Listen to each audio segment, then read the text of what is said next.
Hello and welcome to our first online teaching tutorial for the University of Bristol Magic Society. This week we're going to be going over what was taught in our first taster session, so we're going to do a little bit of coin magic. So let's get in with the performance.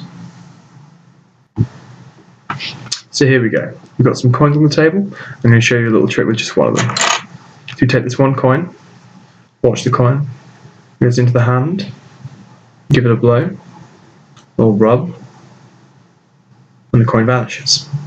Now I'm going to break one of the rules in magic. I'm going to show you that same trick again.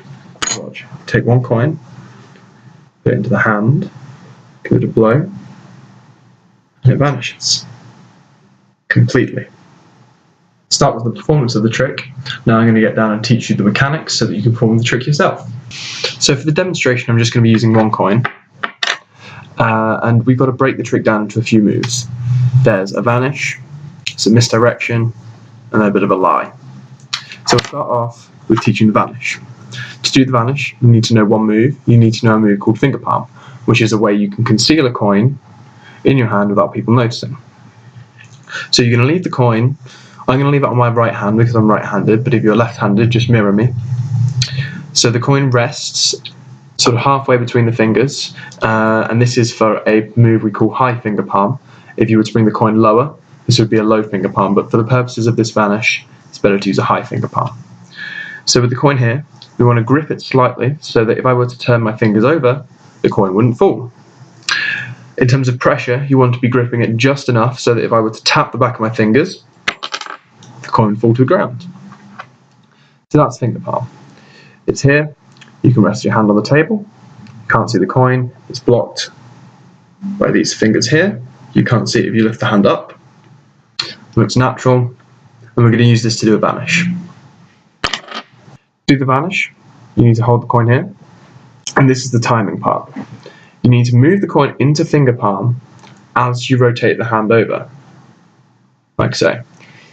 So as the coin is meant to fall into the hand, you will retain it in your finger palm, like so. It's all about timing. You want to imagine the coin falls. At this point the fingers curl in, and you just draw the hand away and you let it relax. All the attention will be on this hand as that's where you've just placed the coin. So once again, we have the coin resting. We begin our hands coming together. Turn. Coin is now gripped in finger palm. Fingers close around, and we just let the hand relax. So the next part of the vanish is nice and easy. So we vanish the coin is resting in finger palm, and the audience believe it to be here. So now what we do, have to do a bit of acting. We do a magical gesture. I like to blow on the hand, and then we make the coin disappear. Something like that. So this is where you get to add your own flair to the trick. You could be dramatic, or you can do what I do, which is be nice and slow with it. Really milk this moment, and the coin's gone. But of course we're now left with a coin in finger palm, which people are going to try and find. If you leave the vanish here, people are going to assume that the coin's in here, and they're obviously right. So which is why we do the next part of the trick to end clean. So I'm going to introduce the rest of the coins again, and I'll show you how that works. So we use the rest of the coins as an excuse to ditch the second one. So we take the one coin, we vanish it, it's gone. And then we say something along the lines, I'm now going to break a rule in magic and I'm going to show you that same trick again. And we reach to take a second coin, and this is the gesture, this is the time where we're going to use it to ditch the first coin even. So all we're doing is as we come to take it, is we're releasing our pressure from our finger palm, and these fingers in front here hide the fact that the coin lands. The sound also simulates us messing around with the coins, which we need to create the illusion of picking up another coin. Because for the second vanish, all we do is pretend to pick up the coin. So as we go to take up another coin, we drop one, pretend to come away with the coin, place the coin in the hand, let this hand go to the side, don't reveal it's empty yet because you want to make this vanish look exactly like the last one. Repeat the same gesture as before, make the coin vanish, and then everyone's attention will go to this hand, and at that point reveal both hands empty. And that's the performance. So there we have it. That's the tutorial for the first trick that Magic Society has taught this year. It's a nice simple one. Coins always available, so all you need to do is have a handful of change in your pocket and you can perform this trick at any opportunity. So I'm just going to go over a couple references and then I'll do some subtleties and we'll finish the video there. So in terms of references, the finger palm vanish is taught in most coin magic books. For example, Bobo's Modern Coin Magic. It's also taught in Mark Wilson's Complete Course to Magic.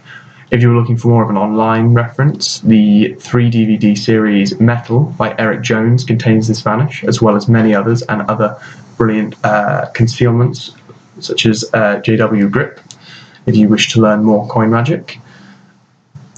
And the entire routine itself is based on a Jay Sankey routine. You can find tricks like his on his YouTube channel and obviously on his website. That's about it in terms of references, so I'm just going to show a couple more subtleties now. So, subtleties. We're going to talk about 3 subtleties. The first one to do with finger palm itself. It looks like this. It's called Ramsey subtlety, which is where you tilt the hand up, displaying the palm while still hiding the coin here. You don't do it very often, it's on the offbeat, so you could just rub the hand like that, and then you'd produce the coin as you normally would if you were doing a coin routine like so, but in our case, you'd do it in this sense where you vanish the coin, display the hand quickly, and then vanish, just giving the illusion that this hand is truly empty. In terms of the actual vanish itself, a subtlety would be in the way you move the hand away. You don't want to make all the fingers curl together. If you do that, it really looks like you're dragging something away with you. I leave one finger out, the rest of them are as relaxed as possible, but this finger is normally pointing towards the hand, redirecting your attention back to where the coin is, or where we say the coin is. And then there's one more slightly advanced move you could do that's nice on the timing. After vanishing the coin, you can show the hand empty, rest them, show both the palms, and then go back. It's sort of an offbeat one you'd do. You simply bring the hands together, and the back of this hand conceals the coin here, and then you go back. You wouldn't display this for a long time because clearly people will work out it's there, but you can go empty, hands empty, and rest. You don't want to make a big deal about it, but it's a nice way to show both the palms at the same time, which when your audience then comes to think back about the trick, they might confuse themselves by the fact that they've seen both your hands empty.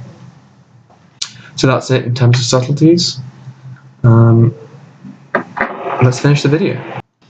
So thank you very much for watching this video. I hope you've enjoyed it. Hopefully you can learn something from it, and if you want to learn more magic like this, why not come down to one of the Magic Society sessions?